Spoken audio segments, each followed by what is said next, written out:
प्रधानमंत्री नरेंद्र मोदी ने गाली देने वाले युवाओं को माफ कर दिया, मगर देश के राष्ट्रीय सुरक्षा सलाहकार अजीत डोभाल ने जेन ज़ी से बहुत जरूरी बात कही।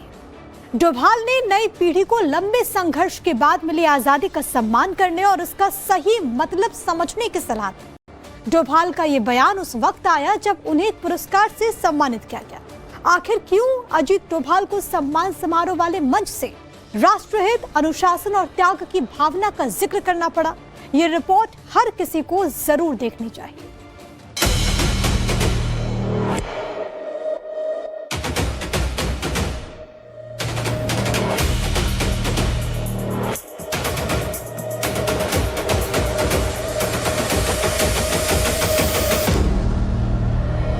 जब मोदी जी 2014 में प्रधानमंत्री बने, उन्होंने सबसे पहला अपॉइंटमेंट प्रधानमंत्री के नाते किया था, तो प्रिंसिपल सेक्रेटरी का नहीं किया था, अजीत डोभाल जी के एनएसए के रूप में चयन करने का था। आज का जो यौवन है, आज का जो यूथ है, वो अपने आप को समर्पित करे, पूर्ण रूप से ये सोचे कि मैं राष्ट्र हित में ही करूंगा। अगर मेरे छोटे मोटे इंटरेस्ट हो भी, चाहे कुछ हो, उनको मैं नजरअंदाज करूंगा, वो बात की बात है। अभी तो देश को बनाना है। मोदी जी के कालखंड का जब भी इतिहास लिखा जाएगा, आंतरिक सुरक्षा और बाहरी सुरक्षा की कोई मीमांसा करेगा, तो स्पष्ट रूप से अजीत डोभाल जी के लिए उसको एक स्वर्णिम पृष्ठ रिजर्व रखना पड़ेगा। इसमें किसी को संशय नहीं।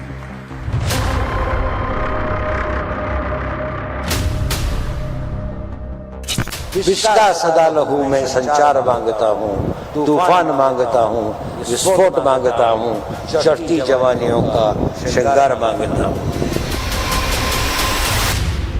ये देश के गौरव का सम्मान है। ये देश की सुरक्षा नीति को अभेद बनाने वाले नायक का यशगान है। ये सत्कार है उनका, जिनके आगे दुश्मन की हर साजिश फेल हो जाती है। एक साथ कई मोर्चों पर रणनीति बनाने वाली इस हस्ती का इतिहास और वर्तमान ही कुछ ऐसा है जिससे हिंदुस्तान के भविष्य की फिक्र बहुत ज्यादा है। राष्ट्र सेवा हमारे लिए वाइटल है।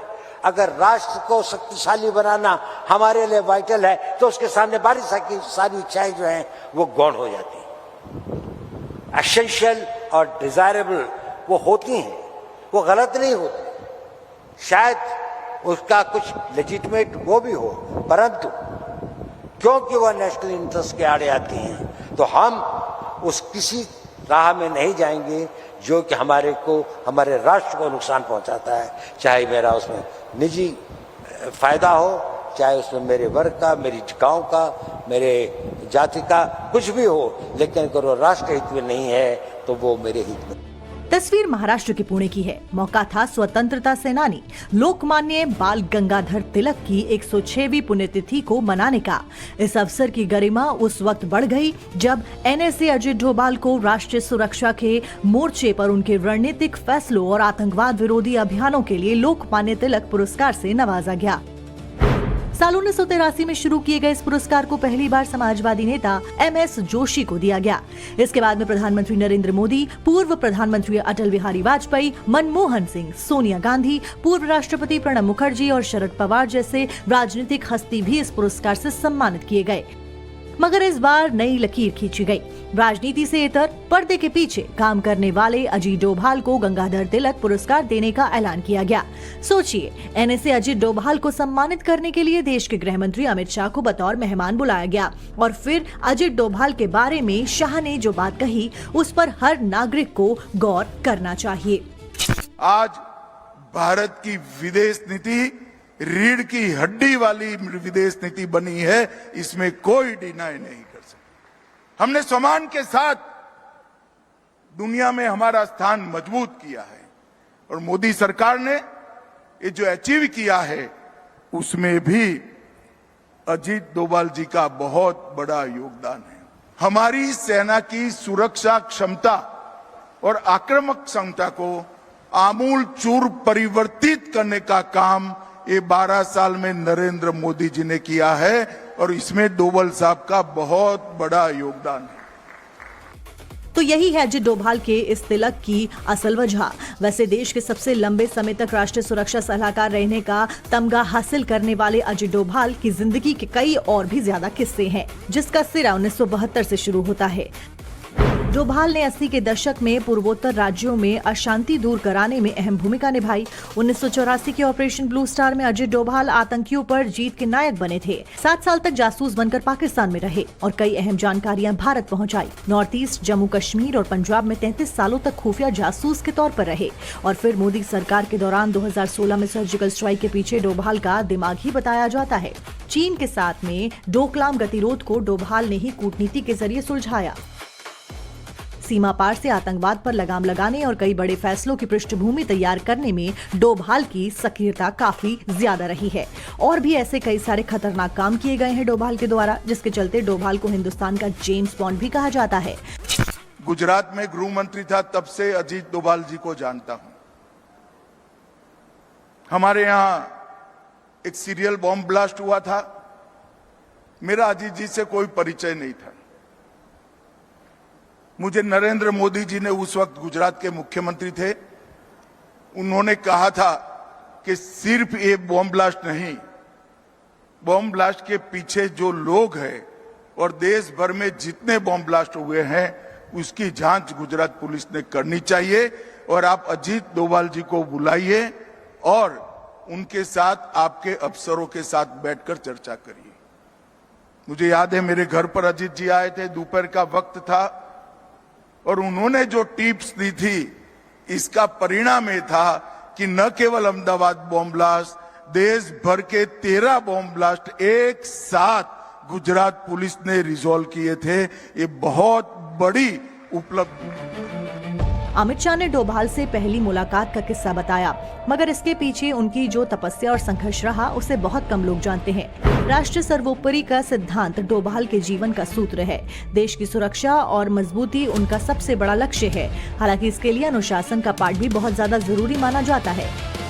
आर्मी फैमिली से बैकग्राउंड रखने वाले डोभाल विचारों से क्रांतिकारी हैं। वो भगत सिंह, सुभाष चंद्र बोस, लोकमान्य तिलक और महात्मा गांधी के पन्ने अपनी जिंदगी में उतारते रहे हैं। कई महान राष्ट्रीय नायकों के विचार और उनके बलिदान का गहरा प्रभाव डोभाल के दिलो दिमाग पर रहा है। शायद इसलिए आज भी वो खरी खरी बात कहते हैं। 81 साल की उम्र में अजित डोभाल ने देश के जेनजी से ऐसा ही संवाद करने की कोशिश की है। आज का जो यौवन है, आज का जो यूथ है, वो अपने आप को समर्पित करे, पूर्ण रूप से ये सोचे कि मैं राष्ट्र हित में ही करूंगा। अगर मेरे छोटे मोटे इंटरेस्ट हो भी, चाहे कुछ हो, उनको मैं नजरअंदाज करूंगा, वो बात की बात है। अभी तो देश को बनाना है, ये वो समय है जो हम गंवा नहीं सकते। ये एक विंडो ऑफ अपॉर्चुनिटी इस देश के इतिहास में आई है और मुझे आशा है कि हम लोग इसमें कामयाब सिद्ध होंगे और अपना एक नया इतिहास बनाएंगे। डोभाल कहते हैं कि आजादी का मतलब मनमर्जी नहीं है, बल्कि देश के लिए कुछ कर गुजरने का जुनून और जिद होनी चाहिए और ये भावना खुद से शुरू होती है। डोभाल ने यही आत्मसात किया था।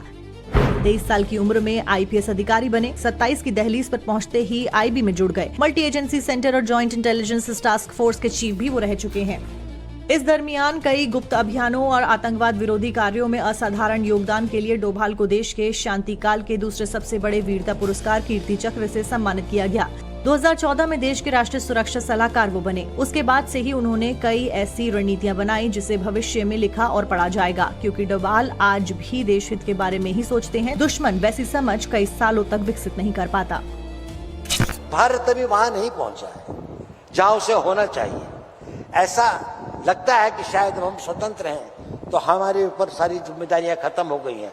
आज भी भारत को बाहर से भी और अंदर से भी बहुत अधिक चुनौतियां हैं। भारत का विकास से सभी लोग बहुत आनंदित हों ऐसा नहीं है। भारत का विकास कई लोगों के लिए, कई देशों के लिए, कई इंटरेस्ट के लिए, उनके लिए ये घातक है और हमें उसका मुकाबला करना। हमारे गांव जले, हमारी सिविलाइजेशन को समाप्त किया गया, हमारे मंदिरों को लूटा गया और हम एक मूक दर्शक की तरह असहाय होकर इसको देखते रहे।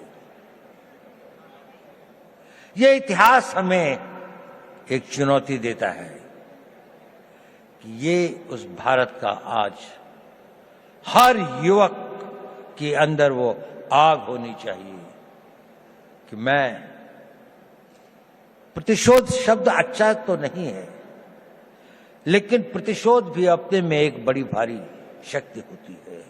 हमें अपने इतिहास का प्रतिशोध लेना है। हमने इस देश को फिर वहां पहुंचाना है जहां पर हम अपने हक, अपने विचार और अपनी आस्थाओं के आधार पर एक महान भारत का निर्माण कर सकें। इसमें कोई शक नहीं, अजीत डोभाल हिंदुस्तान की वो मौजूदा धरोहर हैं जिनके फैसले उन्हें इतिहास में बड़ी पहचान दिलवाएंगे। फिलहाल डोभाल की ख्वाहिश है अधिकारों, विचारों और विश्वासों के धनी युवा देश के लिए उदासीन न होकर त्याग की भावना रखें। ब्यूरो रिपोर्ट, टाइम्स नाउ, नव भारत।